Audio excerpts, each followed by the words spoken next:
নমস্কার বন্ধুরা, আজকের রেসিপি দই বেগুন। স্বাদে ভরপুর রান্নাঘরে সবাইকে স্বাগত।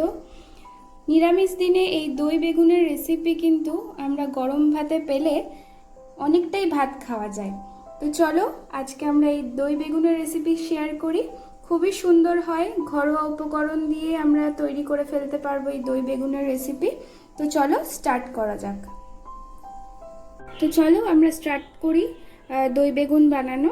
প্রথমে আমি একটা বেগুন নিয়ে নিয়েছি, গোটা বেগুন। সেটাকে আমি কেটে নেব। গোল গোল করে আমি কাটছি। তোমরা চাইলে লম্বা লম্বিও কাটতে পারো, যেমন করে আমরা বেগুনি করি সেরকমভাবে তোমরা লম্বা লম্বি করেও বেগুনটাকে কেটে নিতে পারো। আমি গোল গোল করে কেটে নিচ্ছি।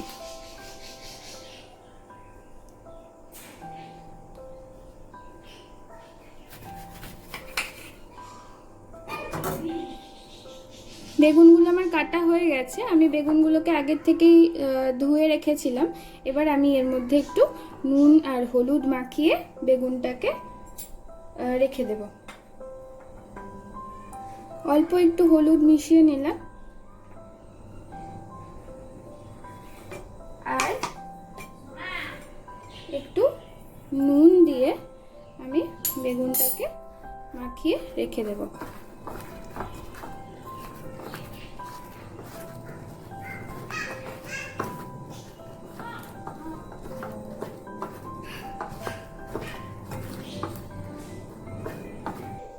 বেগুনটাকে আমি মাখিয়ে একটা সাইডে রেখে দেব, যাতে নুন আর হলুদটা ভালো করে বেগুনের মধ্যে ঢুকে যায়। নেক্সট আমি একটা মিক্সিতে আমি একটা পেস্ট বানিয়ে নেব। কাজু বাদাম আর একটু পোস্ত আর একটা কাঁচা লঙ্কা দিয়ে। কাজু বাদাম নিয়েছি আমি 1 টেবিল চামচ, আর পোস্তও নিয়েছি আমি 1 টেবিল চামচ, আর একটা কাঁচা লঙ্কা দিয়ে আমি পেস্টটা বানিয়ে নেব। আর দেব একটু জল। নেক্সট আমি আরেকটা পেস্ট বানিয়ে নেব। হলুদ গুঁড়ো নেব 1/2 টেবিল চামচ, লঙ্কা গুঁড়ো নেব 1 টেবিল চামচ, ধনে গুঁড়ো নেব আমি 1 টেবিল চামচ, জিরে গুঁড়ো নেব আমি 1 টেবিল চামচ। তোমরা চাইলে এর মধ্যে একটু কাশ্মীরি রেড চিলি পাউডারও অ্যাড করতে পারো, তাতে কালারটাও ভালো আসবে। আমিও কাশ্মীরি রেড চিলি পাউডার একটু অ্যাড করছি।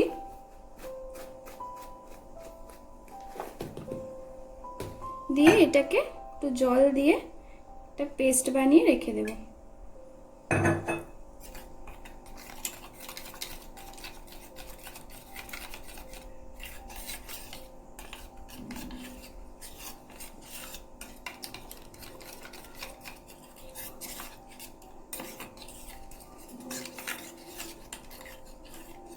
পেস্টটা আমার রেডি করা হয়ে গেছে।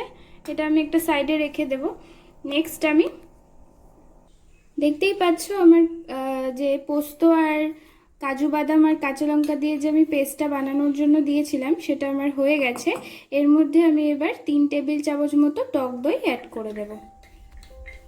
দিয়ে আবার আমি এটাকে একটু মিক্সিতে ঘুরিয়ে নেব।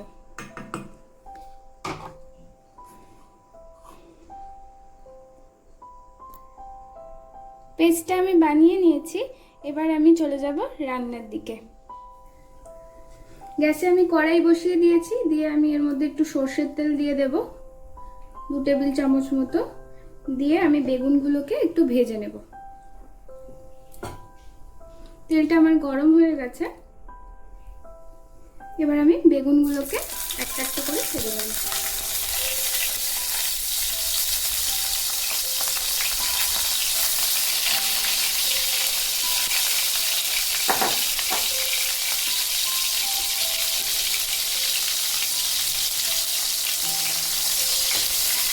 বেগুনগুলো হালকা করে ভেজে নেবে, বেশি কড়া করে ভাজার দরকার নেই। হালকা করে এপিট ওপিট করে একটু ভেজে নেবে। খুব সহজেই আমাদের এই দই বেগুনের রেসিপিটা তৈরি হয়ে যায়। কিছু ঘরোয়া উপকরণ সবসময় আমাদের বাড়িতে থাকে, তো সেগুলো দিয়েই আমরা এই দই বেগুনটা নিরামিষ দিনে খুব ইজিলি বানিয়ে ফেলতে পারবো।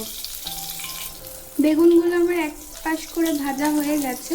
আমি একটু এগুলোকে আবার উল্টে পাল্টে দেবো।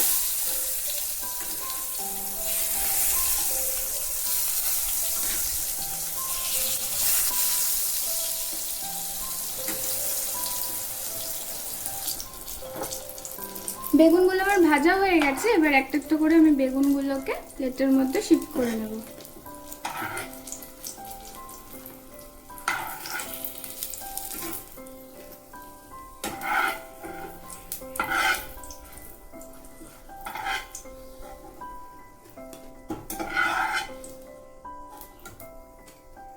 প্লেটের মধ্যে আমি বেগুনগুলোকে শিফট করে নিয়েছি।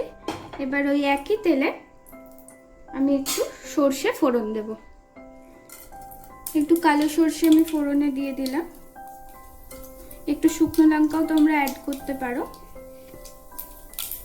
আমি যেহেতু কাঁচা লঙ্কা দিয়ে পেস্ট বানিয়েছি, তো আমি আর শুকনো লঙ্কাটা দিলাম না। এবার আমি মশলার পেস্টটা যেটা বানিয়ে রেখেছিলাম সেটা তেলের মধ্যে দিয়ে দেব। মশলার পেস্টটা আমি তেলের মধ্যে দিয়ে দিলাম।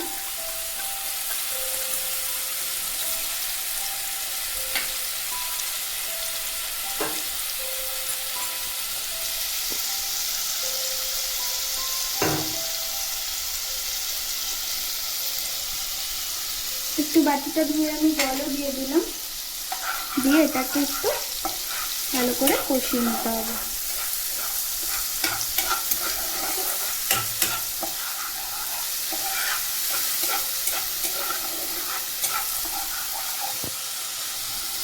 দেখছো আমার মশলাটা থেকে তেল ছেড়ে গেছে। এরপরে আমি ওই পোস্ত, কাজু বাদাম, কাঁচা লঙ্কার যে পেস্টটা বানিয়ে রেখেছিলাম টক দই দিয়ে, সেটা আমি এবার এর মধ্যে অ্যাড করে দেবো।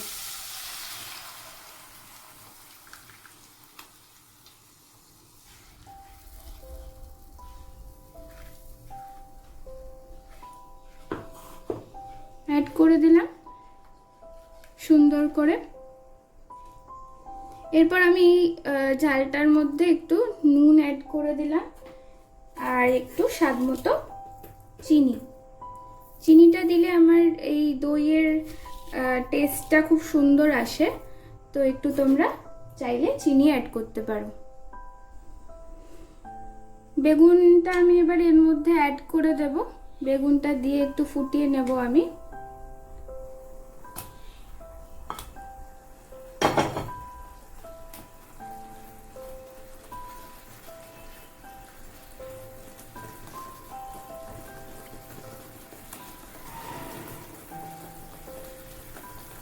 তো চলো এটাকে আমি একটু চাপা দিয়ে দিই।